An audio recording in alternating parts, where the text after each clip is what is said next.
សួស្តីបងប្អូនទាំងអស់គ្នានេះជាសៀវភៅ一句话日记ចា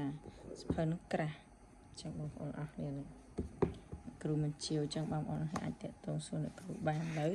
គឺយើងអាននៅទំព័រនេះទំព័រទី9ចា ICC តវ៉ាICC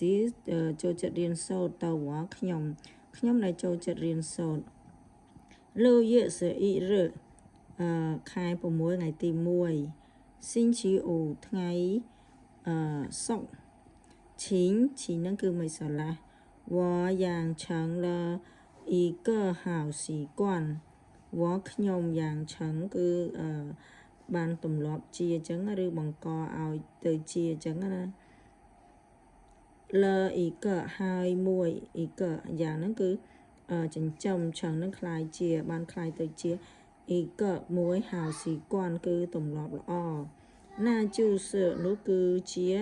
អាយ学习គឺស្រឡាញ់ការរៀនសូត្រ我每天都会学习到深夜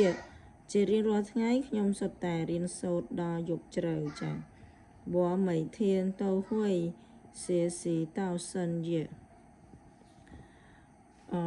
ឥឡូវគ្រូសូមអានម្ដងទៀតអញ្ចឹងជារៀងរាល់ថ្ងៃខ្ញុំសុទ្ធតែរៀនសូត្រដល់យប់ជ្រៅសិនយ៉ាងហ្នឹងគឺយប់ជ្រៅអញ្ចឹងអ្នកដែលយើងរៀនយប់ជ្រៅសូម comment ចូលក្នុងវីដេអូឡាសឺហើយអ្នកដែលរៀនត្រឹមម៉ោង10ទៅបានហើយអាច comment ក្នុងវីដេអូឡាសឺដែរអញ្ចឹងណាដើម្បីហេងអ្នកនរគ្នាចា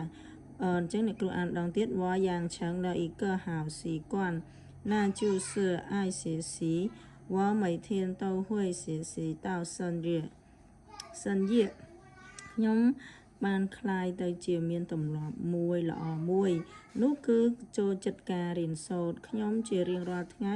សុទ្ធតែរៀនដល់យប់ជ្រៅចាអរគុណបាយបាយ